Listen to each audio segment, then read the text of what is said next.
Well, hello again, and welcome to the program called Local Government Today. And we are really honored today to have the Chief of Police of the City of St. Clair with us, Chief Raker. Welcome to the show. Thank you, sir. Nice to see you. See you in the building frequently, but we wanted to grab you and get you down here and talk about a number of things.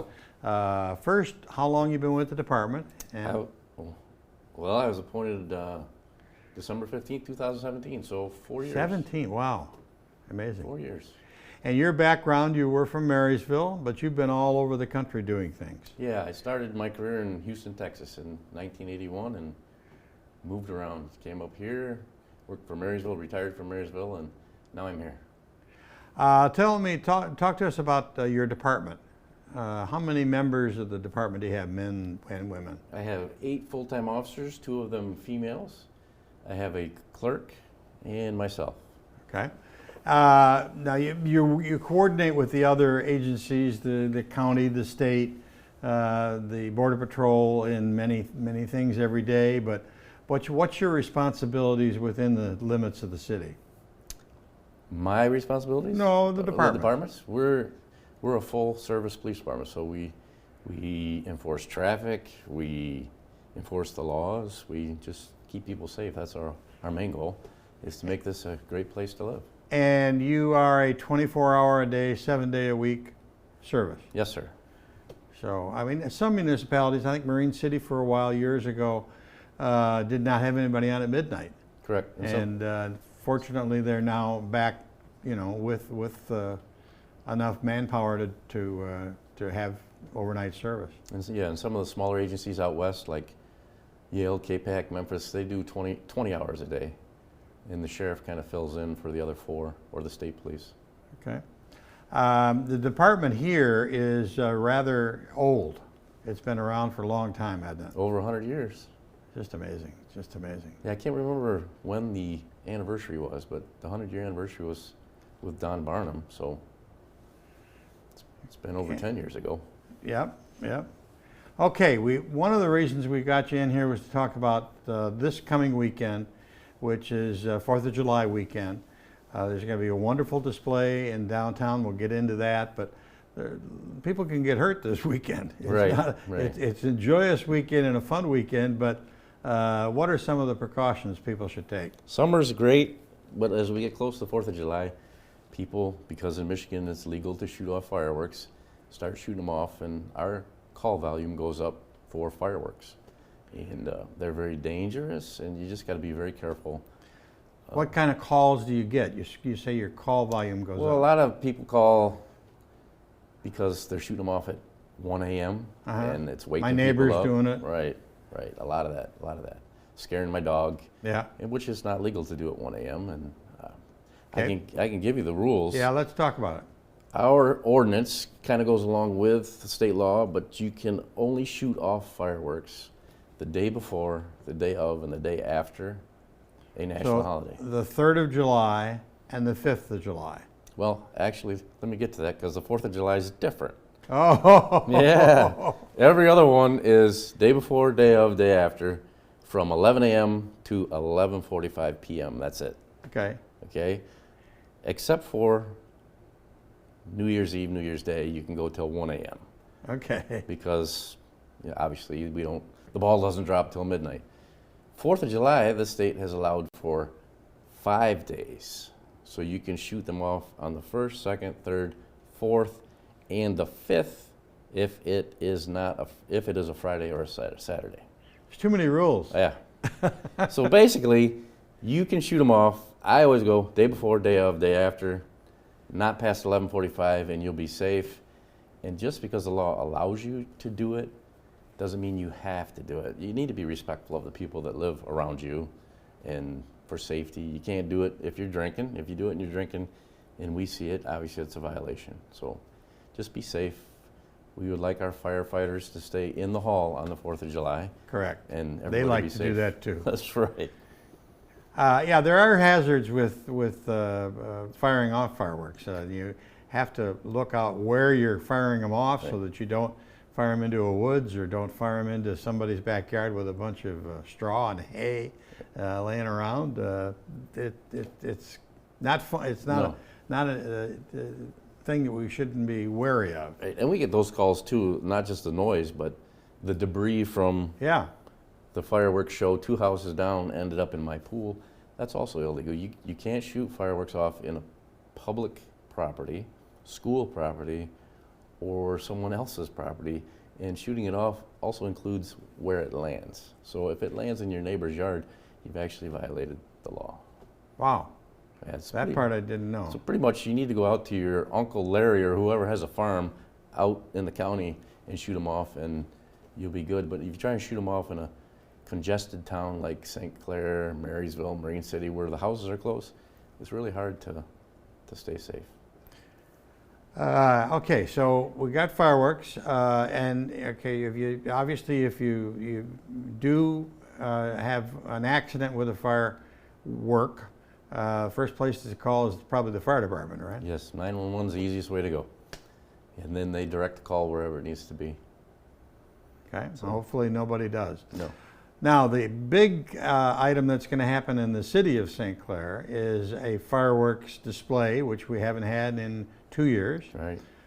So you really expect huge crowds to be coming out. People have cabin fever on top of cabin fever on top of cabin fever. Right. So They're ready. You're ready. That's good. What about parking? What about traffic? Talk to us about 4th of July this year is a Sunday. Sunday night. So, and people normally go down early in the morning, 8 o'clock, and put blankets on the lawn. Talk to me about the blankets. Let's start with that. Well, the blankets, they've been doing that forever in this town, where people reserve their spots, but you're really not reserving public spot. You know, if people are considerate and observe that you put your blanket down at 10 a.m., that's fine, but if they move your blanket, there's really nothing the police department can do about that. So just be advised that when you bring stuff and just leave it in a public place, it could be gone. It could be gone. And when you come to town, and Sunday night, the fireworks are going to be at dusk. So usually when you ask a police officer, when are the fireworks going? Dark. That's pretty much it. Which, and CTV will be recording them and playing them back, and with music and the whole bit. And that normally is 9:45 to 10 o'clock, 10:15 at the latest. Over the years, that's what we've found. And so dusk is black. Dusk is black. That's when they look the best. Yeah. And when you come to town, typically around 6:30, 7 o'clock is when things start getting full. So if you want a parking spot, you need to get here before then, because you can park anywhere that there's not a little white sign with a P and a line through it. You can't park in people's front yards. Yep. You can't park in businesses that are open for business. There's places that you really need to be careful, and we will tow cars that if someone calls and it's either blocking emergency vehicles or is blocking someone's driveway, we will call Brigette's Towing and they will move it, and you'll have to pay the fee. Pay the fee, pay the piper. Pay the piper. And you probably will not enjoy the fireworks. No. Knowing that you have a big debt. Right, and that's one complaint we get a lot on fireworks day, boat race weekend, people getting that one spot and they block someone's driveway. We can't block people's driveways, so. Glad you brought it up. We'll get to the offshore races in a minute, but the fireworks go off at dusk, as we said. They last maybe a half hour or so, 20 minutes to a half hour. And then everybody wants to leave at the same time. Right. Talk to me about that. Well, to keep people safe, we shut down M29, the main road, for 20, 30 minutes to let everybody get out of Palmer Park. And once it's a smaller crowd crossing the street, we open up 29 and so people can go north and south. North and south. So you close it after the fireworks, so nobody can go anywhere. Nobody go anywhere. Okay. Just to make sure all those pedestrians get across the road. We typically have the drawbridge operator open that. That helps us at the south end. And then we use our police cars, we block the road. Everybody gets out of the park, and then you just head home. You can get out of St. Clair, even if you live in Detroit or downriver. You can get there by going north, south, You can go west on just about every road. You can go west on Vine. You can go west on Clinton, and just keep going, and you will get to a road that will get you to I-94, get you out of here. Everybody doesn't have to funnel to Fredmore Highway. And that's what we hope. There's no way to sign that, so you've been here before. There's red lights on every street in this town for 30 or 40 minutes after the fireworks. Oh, yeah, yeah. And sometimes people get mad and ugly, and agitated. Just be patient. Right. And we are going to try something. We did it the last time, and it worked well. We're going to do it again this way. We're not going to get in people's way. Before, sometimes when we directed traffic, say at Clinton and Fredmore, we bottled it up we hurt more than helped. So we're going to monitor, and if we need to step in and move some cars, we'll move some cars, but we're going to let everybody just follow the traffic signs and get out of town on their own. For example, the light at Fredmore and Kearney, will that be working, or will it be? It will be working. Okay, Yeah. so people have to stop. Right. And if the officer who's assigned to that location observes that things are backing up into town, towards town, he can stop traffic on Clinton or Kearney and let everybody go through. Problem is, everybody's coming from everywhere, so if we stop the Kearney traffic, it still backs up into town. So it's better just to, and people will need to know they can go out Rattle Run, they can go out Vine and still get out of here. It's a good suggestion. They can go up Range Road. There's many ways to get out of this town and get to 94, and you're not really going that far out of your way. Okay. All right, so now we got the 4th of July out of the way. Mr. Bohm, the chairman of the Board of Commissioners for St. Clair County, was very instrumental in putting together a bunch of concerts.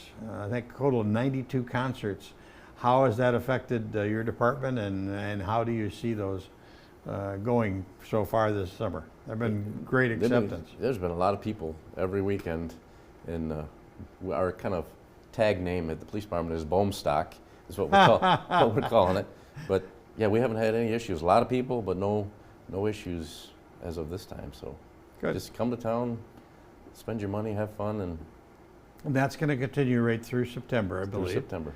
And part of that, halfway through the summer with the concerts, is the return of the St. Clair offshore race. Right. St. Clair River offshore race. What's the latest on that so far? That's a go. It's going to be, what is that, the 29th, 30th, and 1st right. of August. The carnival will not be there. No carnival. It's going to be the stuff along. You're going to close M29? We're going to close M29 so they have places to park the boats. People can look at the boats. There'll be some vendors. This year there won't be any charity beer tents. Okay. There won't be any of that. You can buy your alcohol at any of the local establishments. But M29 will be closed. You can walk. You can look at boats. Their entertainment is not going to be on the barge this year. It's going to be the same location as our Friday, Saturday, Sunday concerts. Oh, so it'll be in the plaza. In the plaza. Okay, good. And we're looking forward to it. And maybe be more community this year than. Yeah. And see how it goes. I know that Mr. Bohm and the Chamber of Commerce have worked together to make the summer really successful and welcome people back to the world. Right. Yes, and we like when people come to town, and we try and keep them safe and hope they have a good time. What else have we got there? Have we got other things you want to talk about? I got nothing other than I'd like to come here at least once a month and start introducing my department to your viewers, and we'll go from there. I would love to do that. I think that'd be great. You have a very fine core of officers, male and female. Don Ennis has been on with us many times, but you have other people in the department that are equally as sharp and devoted to criminology. Right. So, I just like the citizens need to know the talent that they have, and so we're going to introduce them. I introduce what talents each officer has, and we'll go from there. Well, we'll get you in here. You'll be sitting over here. I'll take my mic off and hand it to you, and you can have it. You'll do a fine job. Chief Tim Raker, he's the man in the seat there today, and we thank him for all that information about the 4th of July and the rest of the summer. Till next time, I'm Paul Damon. No, I won't be on here next time. Chief Raker will be I'll on be. next time. This has been Local Government Today. We're done. Huh? Done.